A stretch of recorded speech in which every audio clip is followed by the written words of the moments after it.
হচ্ছে যে আম্মারের বুকের ভেতরে ঈমান আছে না নাই, ঈমান আছে কি নাই এটার উপরে আমার এতটা সন্দেহ গাঢ় হয়ে গেছে, যার জন্য আপনার কাছে আমি এলাম। আমার যদি ঈমান থাকে তো ভালোই কথা, আর আমার ঈমান যদি না থাকে তাহলে আমি কেমন করে বা আমি ঈমান আনব। রাসূল বলছেন কি হয়েছে? তো বলছে আপনার ব্যাপারে ভালো মন্দ কথা বলতে বাধ্য করেছিল ওরা, আপনার ব্যাপারে আমি ভালো মন্দ বলেছি এবং ওদের খোদাদের ব্যাপারে আমি একটা প্রশংসাও করেছি, না করতে গেলে ওরা আমাকে মেরেই যেত। অতএব আপনাকে যে খারাপ বলেছি, আপনার সম্বন্ধে যে বাজে মন্তব্য করেছি, তারপরে আমার ঈমান কেমন করে টিকে যায়। রাসূলুল্লাহ বলছেন মার থেকে বেঁচেছো কিনা? মার থেকে বেঁচেছো? আচ্ছা, আমাকে যে তুমি মন্দ বলেছিলে, তোমার অন্তর কি বলছিল যে হ্যাঁ আমি সত্যি বাজে লোক?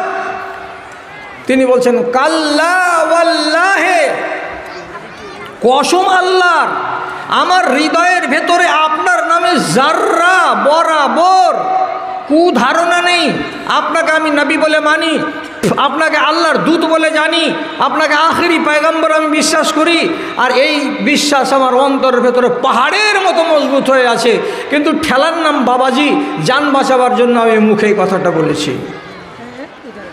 ঈমানকে টিকাবার জন্য এত মার চলছে, শেষে আল্লাহ পাকের নবী তাকে শিখিয়ে দিয়ে বলছেন যাও, এইবার থেকে তোমাকে শিখিয়ে দিলাম, ইন আদু উদ, ওরা যদি আবার তোমাকে এমন কথা বলতে বলে তো তুমি বলে দিও।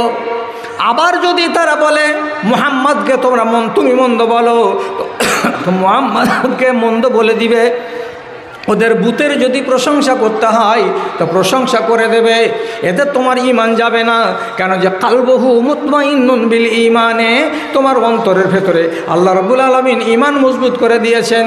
তাহলে যত মার পড়েছে তোমার উপরে, ঈমান যদি মজবুত না থাকতো তাহলে তুমি কোনো দিন এত লম্বা সময় ধরে সহ্য করতে পারতে না। নিশ্চয়ই তোমার ঈমানটা পাকা আছে। যতবার বলবে বলো। তাহলে ঠেলা পড়লো বলে আমি মুখে বাজে কথা বললাম, যেই কথাটা আমার অন্তরের সঙ্গে মেল খায় না, আমার অন্তরে আছে এক ধারণা আর আমি মুখে বলছি আর এক ধারণা, এই রকম কথা বলাটা বিপদের কালে জায়েজ। কেউ যদি আপনার সামনে পিস্তল ধরে আর গাড়িকে খাড়ো করে দায় দেওয়ার পরে বলে আমাদের দুর্গা পূজাতে 100 টাকা চাঁদা দে, যদি চাঁদা না দিতে যান আর বেশি বড় ইমানদারি দেখাতে যান তো আপনার কাঁচের উপরে একটা ডান্ডার বাড়ি দেবে, দেয়া 5000 টাকা দামের কাঁচটাকে ভেঙে দিবে, দিয়ে বলবে যারে শালা এবার চলে যা। আক্কেলের কাজ হলো নিজের হৃদয়ের ভেতরে ঘৃণাকে পুষে রাখুন এবং ঘৃণাকে পুষে রেখে 100 টাকা চাঁদা ওইখানে দিয়ে দেন, আর দেওয়ার পরে নিজের কল্যাণ হাসিল করুন। রাসূলুল্লাহর হাদিস থেকে এটা আমি প্রমাণ পাচ্ছি। তাহলে তাদের যদি রক্ত না ঝরতো তো ঈমান আমাদের কাছে আসতো না।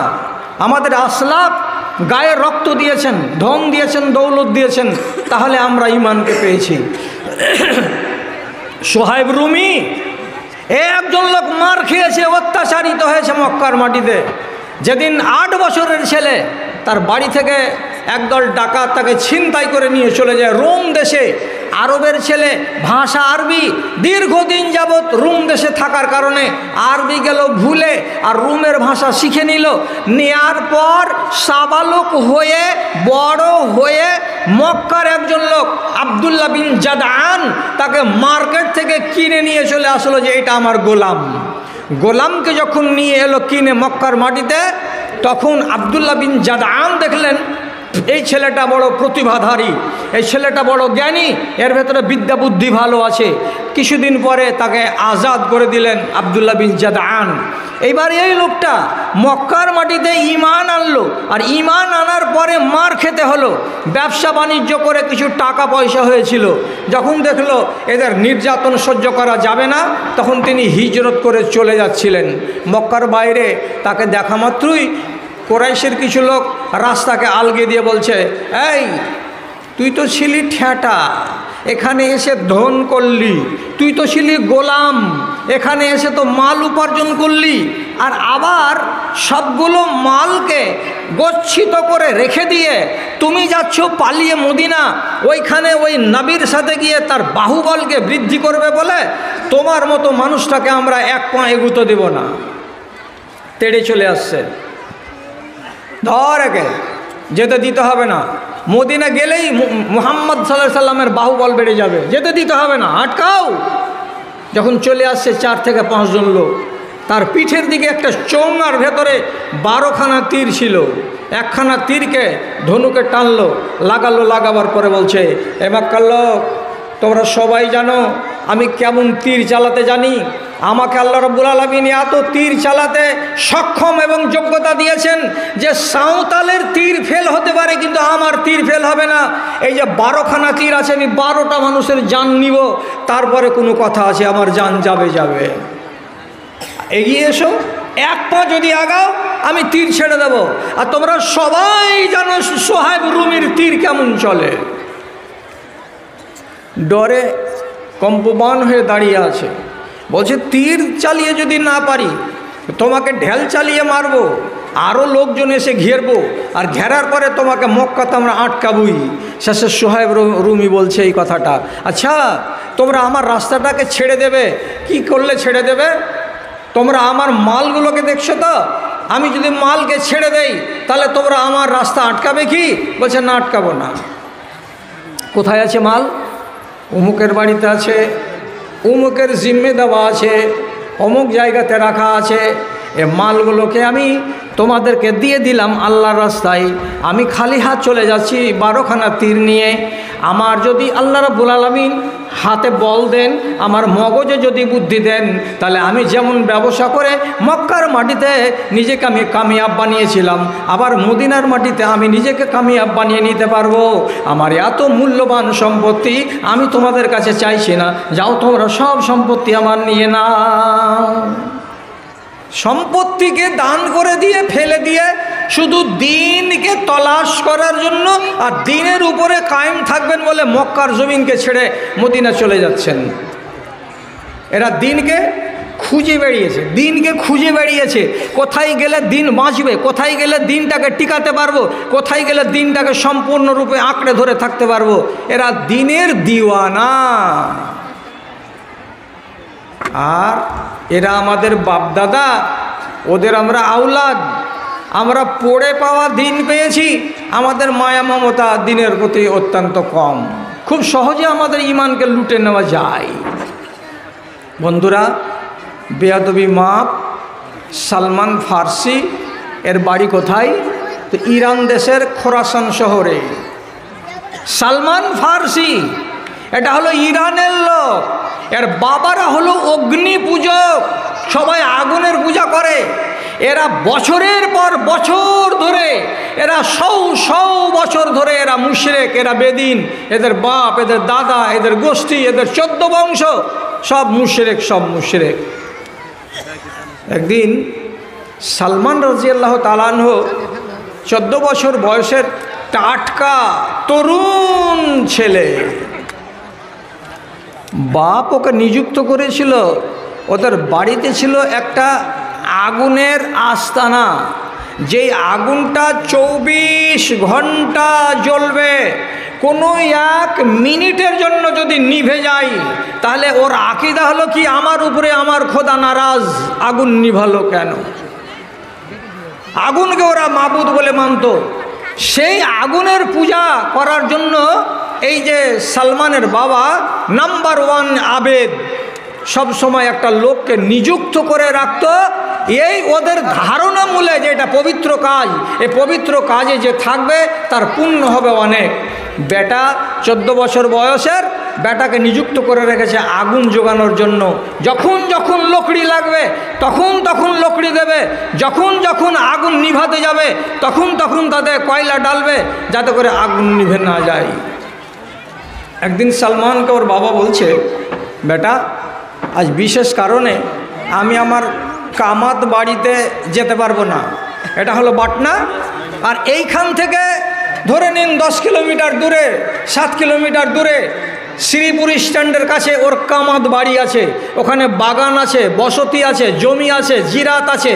তো বলছে বেটা রে, আজকের মতো তুই চলে যা তো বাপ, ওখানে একটু জমির খবর টবরগুলো নেগা, আমি বাড়িতে আছি, আমি কয়লা দেবো, আমি লকড়ি দেবো, আগুন জ্বলতে থাকবে, আর আমার ঘর গৃহস্থালিটা এখানকার একটা হিসাব নিকেশ করা হবে, তুই একটু সারাটা দিন ওখানকার ডিউটি করে আয় তো বাপ।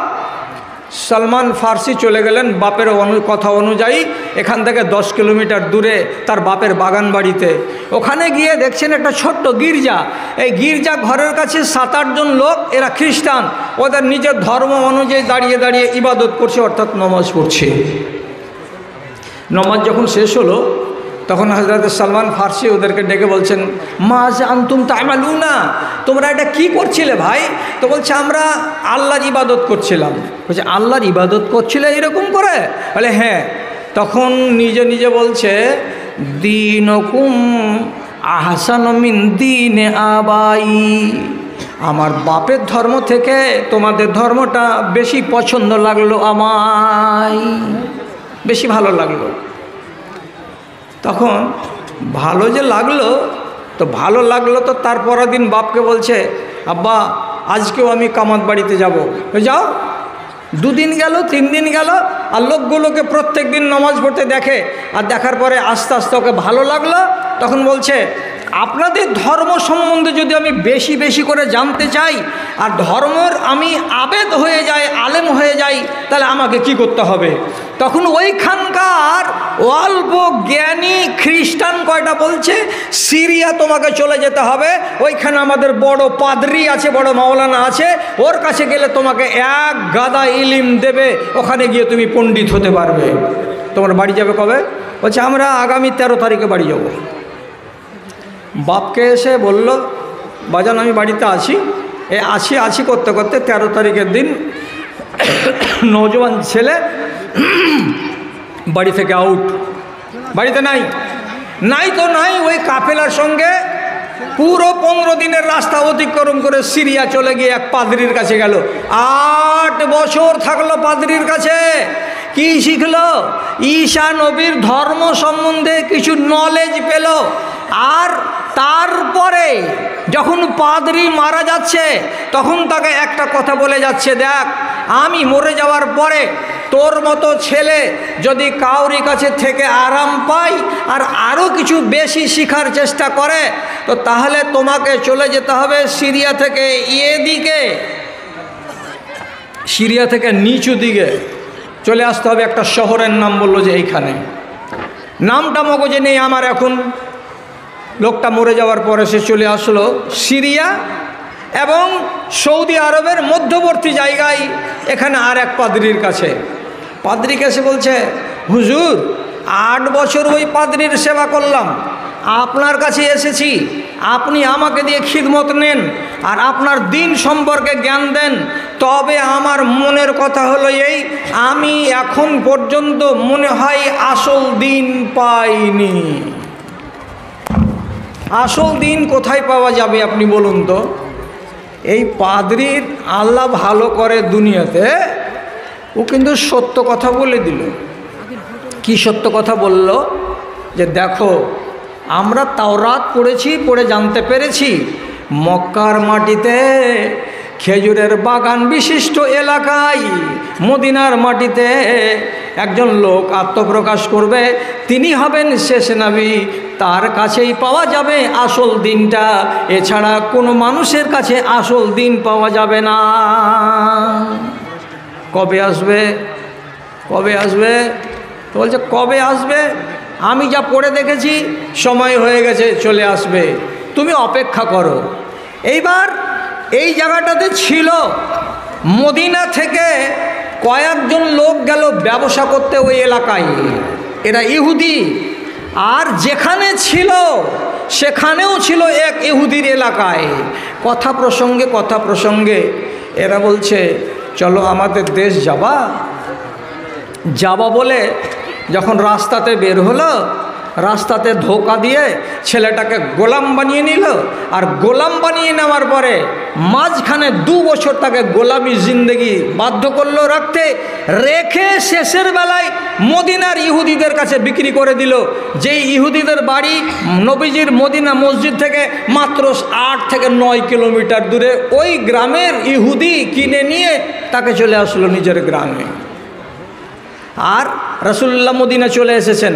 মদিনাতে চারিদিকে হাল্লা হয়ে গেছে, একটা নবী এসেছে, একটা এই হয়েছে, একটা সেই হয়েছে।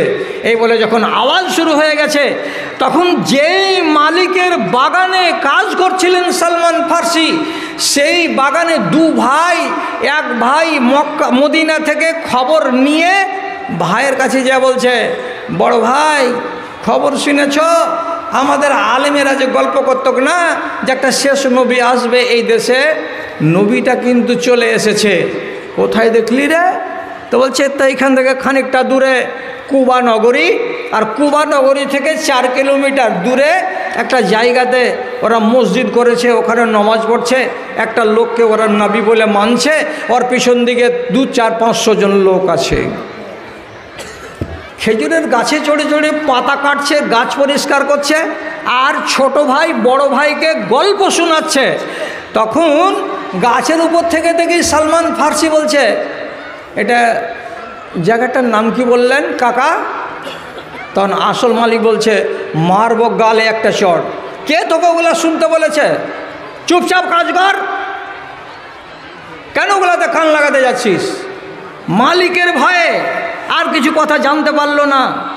কিন্তু যেদিন ওই গোলামি জীবন থেকে বিক্রি হয়ে এই জায়গাতে চলে আসে, সেই দিন ওকে ওই পাদ্রী বলে দিয়েছিল একটা কথা, যেই নবীটা আসবে, যার দিন আসল দিন, যেই দিনকে খুঁজে বেড়াচ্ছ তুমি, সেই দিনের নবীর 3টা পরিচয় তোমাকে বলে দিচ্ছি। 1, জীবনের সাদকা খাবে না। 2, যদি দান দাও, হাদিয়া দাও, তোহফা দাও তো খাবে। 3, ওর পিঠের উপরে কবুতরের আন্ডার সমান একটা মাংস বড় হয়ে আছে পিঠের উপরে, এই জায়গাটাতে কাপড় উঠাতে গেলে দেখতে পাওয়া যাবে। যদি এই 3টা জিনিস দেখতে পাও তাহলে জানতে পারবে এটাই শেষ নবী আর এর কাছে আসল দিন আছে। এইবার গাছ থেকে নামলো, আর নামার পরে মালিকের ভাইকে যে কানে কানে বলছে, এখান থেকে কুবা মসজিদ কত দূরে কাকা? তো বলছে এখান থেকে কুবা মসজিদ 7 কিলোমিটার। আর ওখান থেকে যেই জায়গাতে নবী বলে লোকটা আছে, একবার দেখবো এক নজর, ওটা কত দূর হবে? তো বললো ওটা 4 কিলোমিটার। মালিককে ফাঁকি দিয়ে দ্বিতীয় দিন ওই বাগানেরই 1 কিলো 1 টোনা খেজুর পেড়ে নিয়ে সালমান ফার্সির মতো টকবগে যুবক হাঁটতে হাঁটতে চলে আসছেন নবীজির মদিনার মসজিদে। রসুল মাঝখানে বসে আছেন, চারিদিকে সাহাবায়ে কেরাম এসে খেজুরটিকে আঁচল থেকে বের করে রাসূলুল্লাহর সামনে দিচ্ছেন, দিয়া বলছেন, হাযিহি সাদাকাতুন লাকা ইয়া রাসূলুল্লাহ, হে আল্লাহ পাকের রসুল, এটি আপনাকে সাদকা হিসাবে দিলাম, এটি নেন, আর নেওয়ার পরে আপনি খান আর আপনার সাথীদেরকে খাওয়ান, এরা খেলে মনে সুখ পাবে, শান্তি পাবে।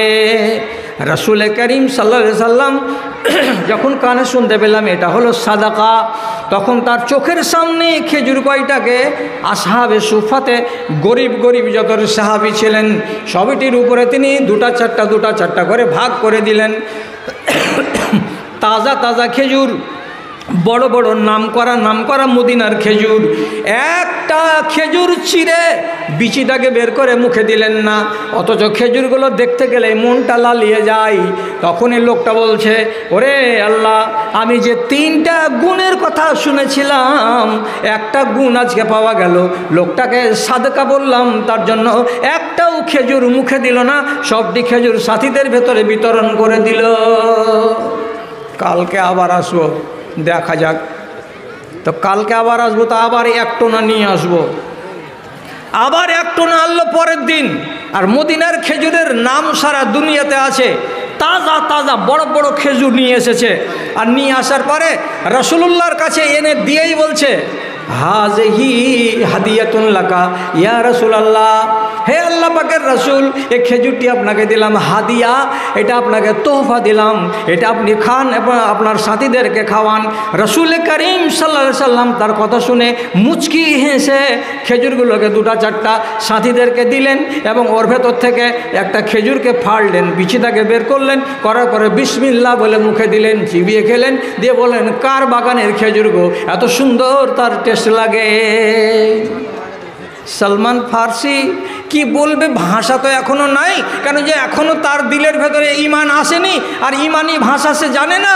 খুশির জ্বালাতে নবীজির দিকে তাকাচ্ছে আর মুচকি মুচকি হাসছে আর মনে মনে বলছে, আল্লাহর কসম, যেই পাদ্রী আমাকে 3টা লক্ষণ বলেছিল তার ভেতরে 2টা লক্ষণ আমার মিলে গেছে।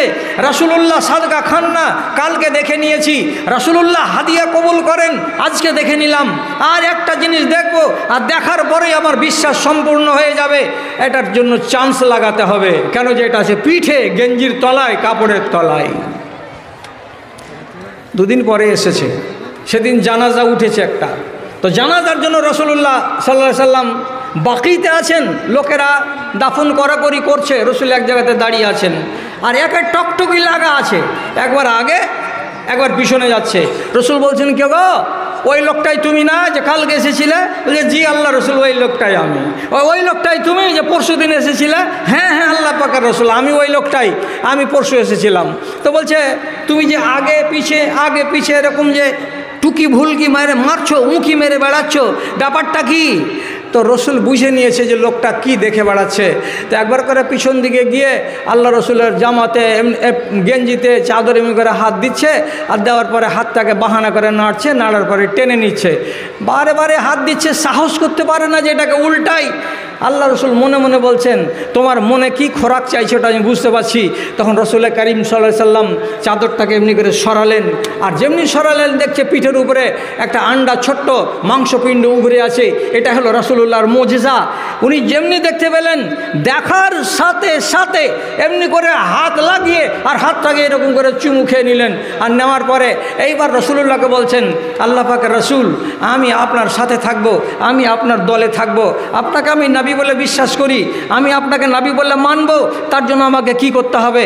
আমি আমার পরীক্ষায় পাশ করেছি, আপনি আমাকে আর আজমাইশ করিয়েন না। কেন যে আমাকে কোনো রাহেব বলেছিল আপনার পিঠের ওপরে একটা আন্ডার সমান মাংসপিণ্ড উভরে আছে, তাও দেখতে পেলাম।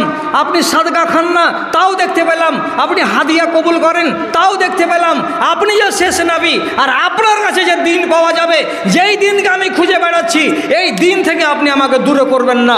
দয়া করে আপনি আমাকে দিনের মধ্যে ভেতরে সামিল করুন। রসুলুল্লাহ ওকে তাসাল্লি দিয়ে মসজিদে নিয়ে আসলেন। ঈমান তো কবুল হলো।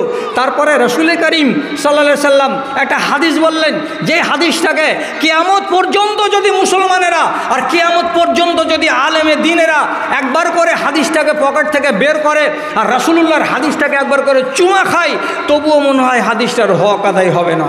রাসূলুল্লাহ কি বলছেন? লাউকানা দ্বীনু বিসুরাইয়া লাইয়াতে বিহি রাজুলুন মিন আহলে ফারিস। এরে আমার সাথীরা, যতজন মদিনার মসজিদে আছো রে, তোমরা কান খুলে শোনো।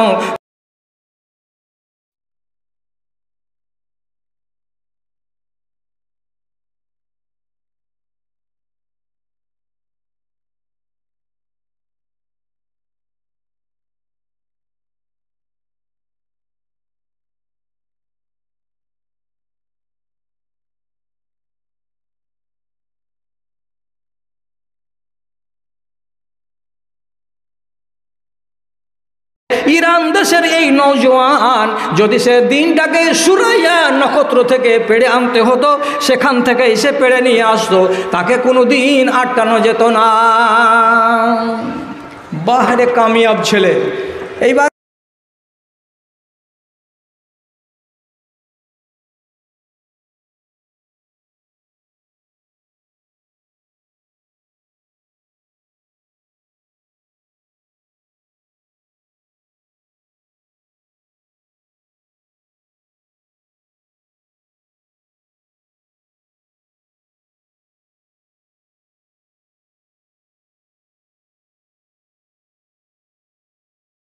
যেই দিনের খোঁজে আর একজন পাদ্রীর কাছে 4 বছর জীবন কাটিয়েছি, আর এক জায়গাতে গোলাম হয়ে বিক্রি হয়ে গেছিলাম, ওখানে 2 বছর জীবন কাটিয়েছি।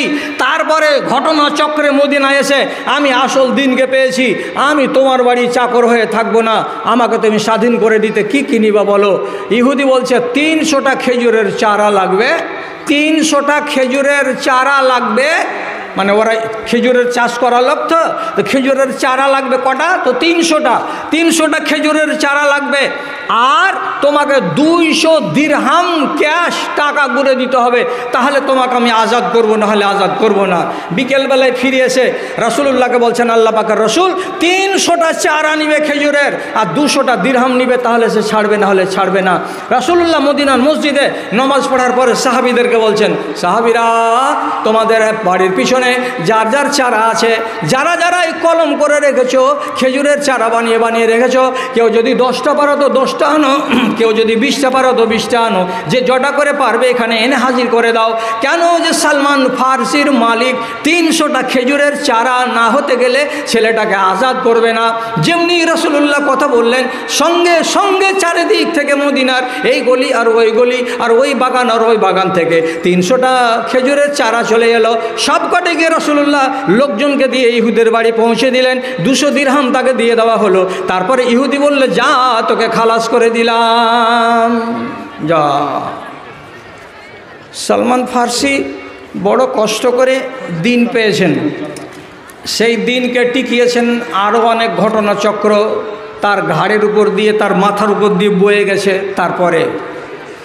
এরপরে আস্তে আস্তে যখন দিন মজবুত হলো, তখন এই দিনকে লুটার জন্য আবার নতুন করে চক্রান্ত শুরু হলো। দিন কি করে লুটা যায়?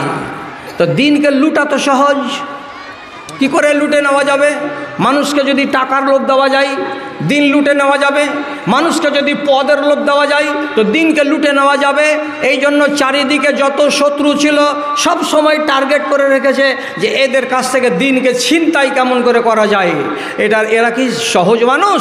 এরা কি চারটিখানিক ইমানের মানুষ যে এদের ইমানকে আমি 3 পয়সা 4 পয়সাতে ছিনিয়ে নিতে পারবো তাদের কাছ থেকে?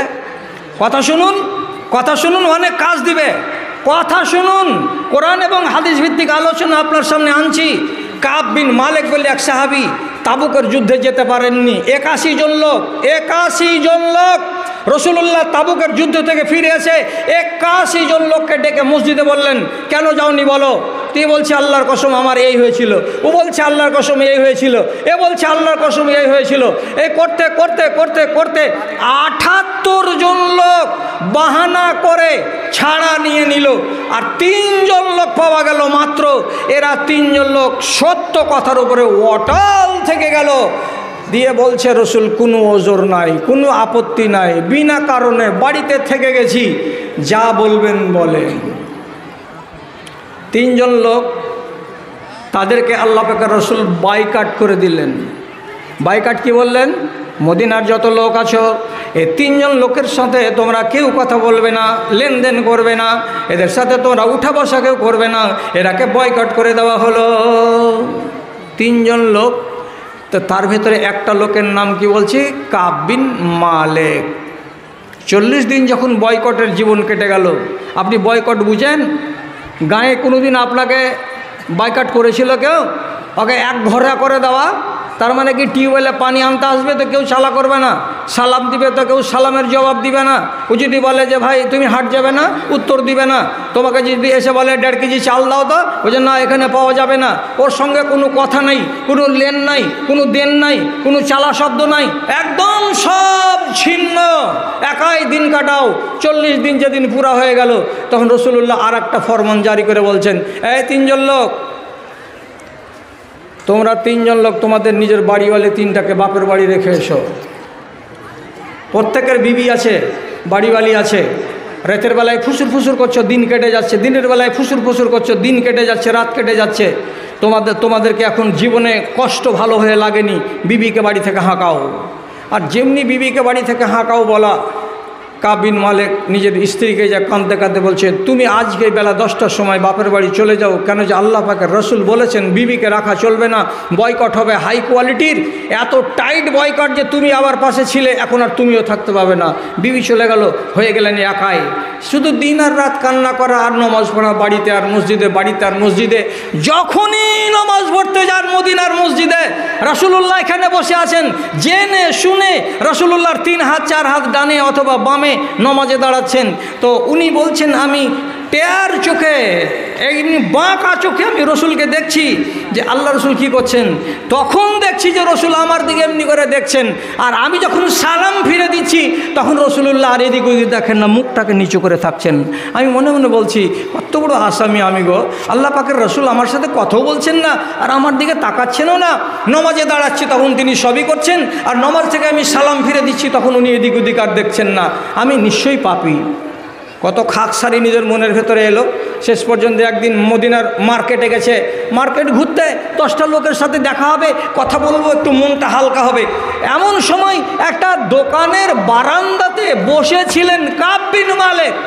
ওই জায়গাতে গাসসান প্রদেশ থেকে গাসসানের রাজা একটা ছোট্ট চিঠি দিয়ে তার পিয়নকে পাঠিয়ে দিয়েছে, আর ওই পিয়ন মদিনার লোককে দেখে বলছে, হ্যাঁ গো, আপনাদের মধ্যে একটা লোক আছে, তার নাম কাব বিন মালিক। লোকটা কোনটা গো?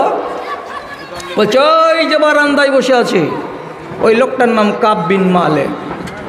ওর কাছে গেল, আর যে এ হলো খ্রিস্টান, তো নিজের ধর্মের সালাম দিল, মুসলমানদের সালাম নয়, কাব বিন মালিককে সালাম দিল, ওর সালাম দিয়ে কাব বিন মালিকের কাছে গিয়ে এই ছোট্ট চিঠিখানাকে বের করে দিয়েছে। দেওয়ার পরে বলছে, গাসসানের রাজা আমার হাতে চিঠিটা দিয়েছেন, এই চিঠিটা নেন আর পড়েন, আর পড়ার পরে আমাকে জবাব দেন। আমি জবাব বয়ে নিয়ে যাব, আবার গতকাল পরশু 3 দিন লেগে যাবে, আমি আমার রাজাকে গিয়ে বলবো কি জবাব পেলাম। কি লেখা আছে চিঠিতে? একবার সহি রিওয়ায়াত। কি লেখা আছে? বাদশা লিখছে, ইন্না সাহেবাকা কদ জাফাকা আলহিক বিনা নওয়াসিকা।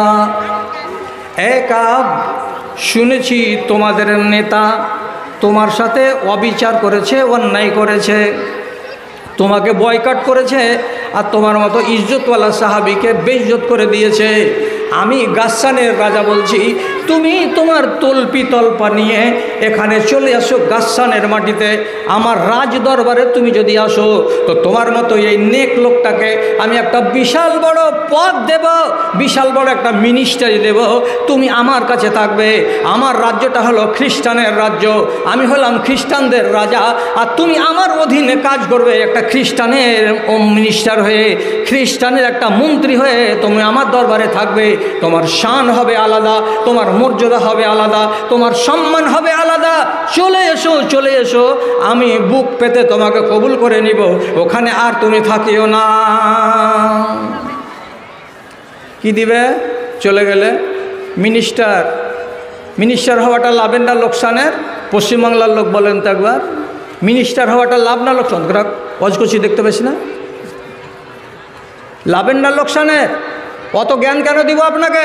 পঞ্চায়েতের মেম্বার হওয়া লাভের না লোকসানের? 6 লাখ টাকা দিয়ে কেন পঞ্চায়েতের লড়াই লড়ছে? বেয়াদবি মাপ, এরা যেন খবরটা পৌঁছে না দেয়। পশ্চিমবাংলার মালদহ জেলার এই 3টা থানার ভেতরে কোনো এক থানার কোনো এক পঞ্চায়েত সমিতিতে কোনো এক মুসলমান 96 লক্ষ টাকা দিয়ে পঞ্চায়েত সমিতির সভাপতি হয়েছে। লাভ না আছে তেমনি পদ কাকে বলে? রাজা কি বলছে, আমার কাছে এসো, খ্রিস্টান হয়ে যাবে, আমি আমার রাজপ্রাসাদে তোমাকে মিনিস্টার বানিয়ে রাখবো। কত বড় ইজ্জত! তোমার গাড়িতে খালি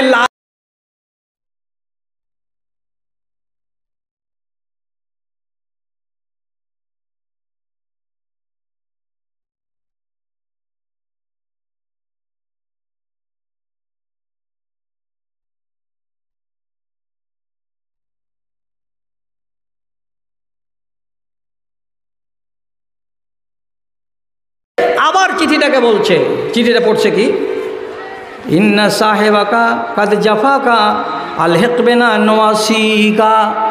তুমি তোমার নেতা তোমার উপরে জুলুম করেছে, অবিচার করেছে, তুমি মদিনাকে ছেড়ে দাও, মদিনাকে ফেলে দাও, আর দিয়ে আমার কাছে চলে এসো, আমি তোমাকে গদিতে বসিয়ে দেব, আমি তোমাকে ইজ্জতের জায়গায় নিয়ে চলে যাব।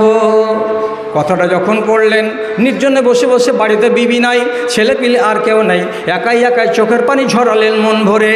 আর ঝরাবার পরে নিজেই প্রশ্ন করছেন আর নিজেই জবাব দিয়ে বলছেন, এ কাব, তোর ইমানকে কেনার জন্য মূল্য চড়া দেওয়া হয়েছে, ইমান বেচবি কি বেচবি না? ওরে, ইমানের সওদা হবে, এ কাব, ইমান বিক্রি হবে, এত বড় মূল্য দিয়েছে, এই মূল্যের বিনিময়ে ইমান ছাড়বি না ছাড়বি না? ইমান বেচবি না বেচবি না? যদি ইমান বিক্রি করে দিস তাহলে দুনিয়াতে অনেক ইজ্জত পাবি, সম্মান পাবি। দুবার চারবার ভাবতে ভাবতে, চোখের পানি মুছতে মুছতে শেষের বেলায় এই চিঠিখানাকে ধরে চেরাগের আলোতে, প্রদীপের আলোতে এমনি করে ধরে নিলেন। আস্তে আস্তে আস্তে আস্তে চিঠিখানা পুড়ে একেবারে ছাই হয়ে গেল। তারপরে সে বলছে, মাওলা, ওরে আমার আল্লাহ, আমাকে যে প্রস্তাব দেওয়া হয়েছিল সেই চিঠিটাতে আমার দিনকে কেনার জন্য, আমার ইমানকে কেনার জন্য, আমি সে চিঠিখানাকে জীবনের মতো পুড়িয়ে দিলাম, যাতে আমাকে পড়তেও না হয় আর তার সম্বন্ধে আমাকে ভাবতেও না হয়। আমার উপরে যা হবে যা তা আমি মেনে নেব, কিন্তু আল্লাহ পাকের নবীর ছায়াতল থেকে আমি দূরে হরগিজ যাব না। যেই নবীর কাছে থেকে আমি জ্ঞান পেয়েছি, বিদ্যা পেয়েছি, বুদ্ধি পেয়েছি, আমি আখেরাতের খোঁজ পেয়েছি, আমি দুনিয়ার খোদাগুলোকে লাত মেরে দিয়ে এক আল্লাহর ইবাদতে মগ্ন হতে পেরেছি, সেই নবী যদি আমাকে সাজা দিয়ে থাকেন, সেই নবীর সাজা মেনে নিয়েছি। আল্লাহ তাআলা নিশ্চয়ই নিশ্চয়ই একদিন না একদিন আমার কোনো না কোনো উপায় করেই দেবেন। আমি হরগিজ ইমান বিক্রি করব না। হলো না ইমান বিক্রি, চিঠি পুড়ে গেল। আর তেসরা দিনের দিন আসমান থেকে আয়াত নাজিল হয়ে গেল। কি বলে নাজিল হলো? যাও, 3 জন লোক তোমাদের তওবা কবুল হয়ে গেছে। আর যেমন তওবা কবুল হয়ে গেছে কথাটা কানে শুনলেন, গায়ে ছিল 2খানা দামি দামি চাদর, 2খানাই চাদরকে সামনে একটা গর্বী লোক পেলেন, ওরা ঘাড়ে চাপিয়ে দিলেন, দিয়া বলছেন, আলহামদুলিল্লাহ, আল্লাহ তাআলা আমার তওবা কবুল করে নিয়েছেন। এর চাইতে আর বড় কথা কি? আমাকে আমার দিন বিক্রি করতে হয়নি, আমাকে আমার ইমান বিক্রি করতে হয়নি। কাকে বলে ইমান? ইমান, আপনাদের ইমান কাকে বলে? আপনাদের আর আমাদের ইমান কাকে বলে? তার উদাহরণ হলো এই যে রমজান মাসে কুমেদপুর হাটে সারাদিন গরুর পাইকারি করে 10 টাকার একটা ঠোঙা নিয়ে বগলে দাবিয়ে নিয়ে সন্ধ্যার ট্রেনে উঠে গেছে বিনা টিকিটে।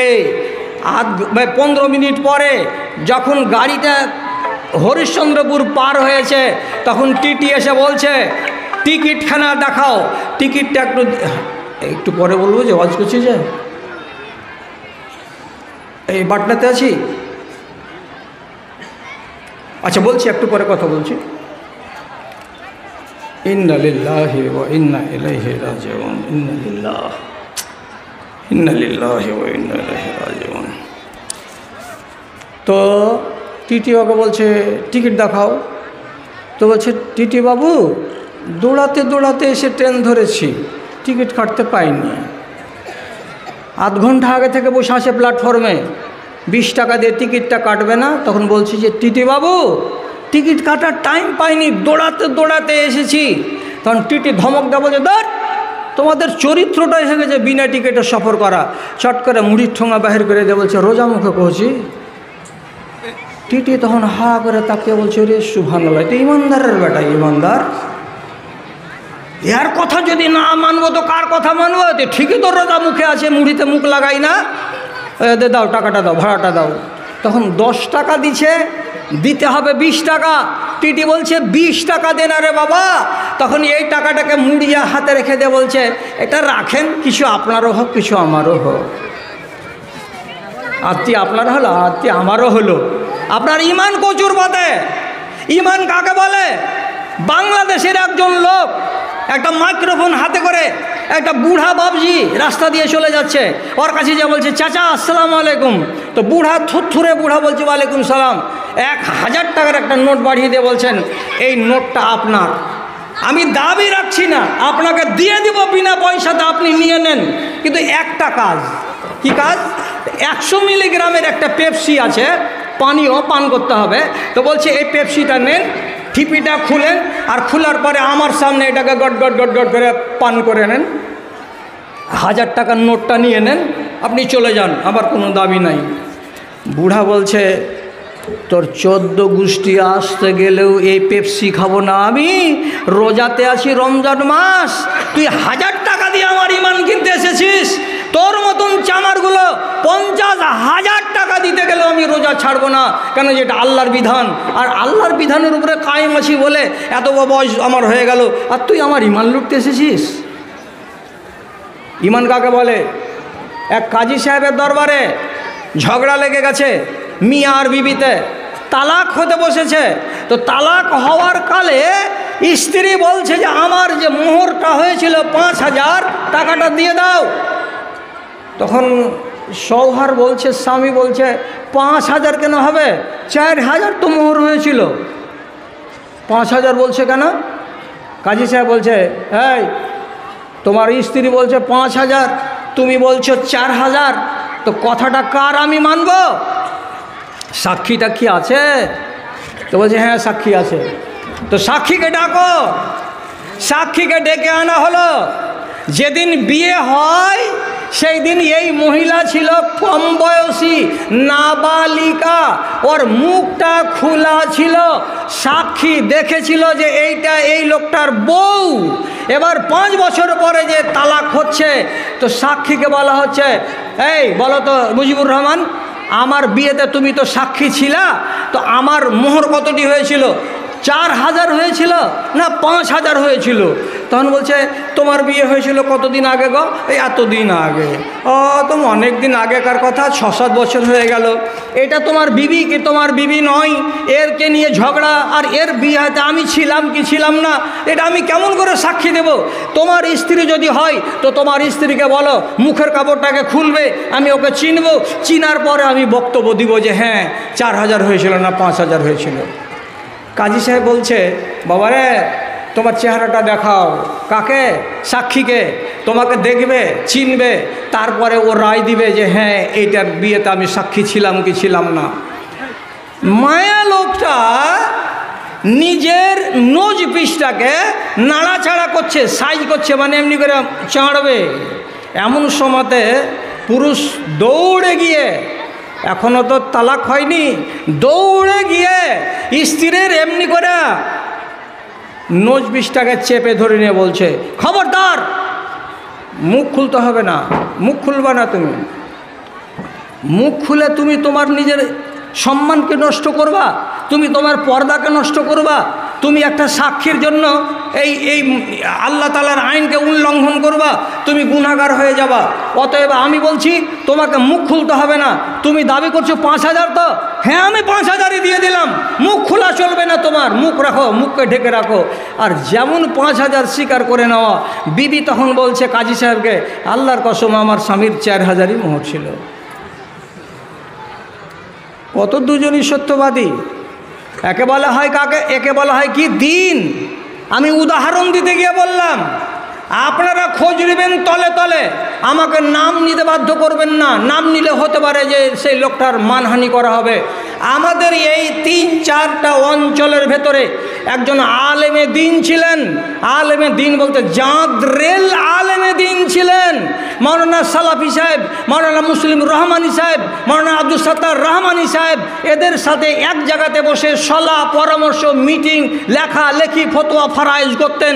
এমন একজন আলেম যখন তিনি রিটায়ার হলেন চাকরি থেকে, পশ্চিমবঙ্গ সরকারের আইন অনুযায়ী তাকে বলা হলো আপনি সার্ভিস বুকে আপনার স্ত্রীর ফটো জোড়া করে স্বামী স্ত্রীর ফটো লাগান, ওই ফটো আপনার স্ত্রীরও থাকবে আপনারও থাকবে, আপনার মরার পরে আপনার স্ত্রী টাকাটা পাবে। এই জন্য নিয়ম হলো যে কোনো সার্ভিস হোল্ডারকে মিয়া বিবির জোড়া ছবি লাগবে। আয়েশ মৌলভী দিয়েছে ওর জোড়া ছবি, আমিও দিয়েছি জোড়া ছবি, বাড়িওয়ালির মুখ খোলা আছে। ওই মাওলানাকে যখন বলা হলো আপনি সিঙ্গেল ছবি কেন দিয়েছেন, আপনার স্ত্রীর ছবি কই? ও যে আমার স্ত্রীর ছবি লাগবে না, আমার স্ত্রী পেনশন নিবে না। সরকার থেকে বলা হলো যতক্ষণ পর্যন্ত আপনি জোড়া ছবি না বসাবেন ততক্ষণ পর্যন্ত আপনার পেনশন হবে না। উনি সাপ কথায় মালদা টাউনে বলে চলে এলেন, আমার পেনশনের দরকার নাই, তোদের মতো মুশরিককে আমি আমার বাড়িওয়ালির চেহারা দেখাবো না। বিনা পেনশনে কবরে চলে গেছেন, আল্লাহ তাআলা উনাকে জান্নাতের অধিবাসী বানিয়েছেন ইনশাআল্লাহ। ঠিক আছে, দোয়া করে দিচ্ছে। আচ্ছা, তাহলে এটার নাম কি? এটার নাম দিন, এটার নাম ঈমান। আমি কচুর ভাতের পানি নই যে কেউ কিছু বলতে গেলেই আমি মেনে নিব আর 5,000, 10,000, 20,000 টাকাতে আমার ঈমানকে আমি বিক্রি করে দেব। আব্দুর রহমান বিন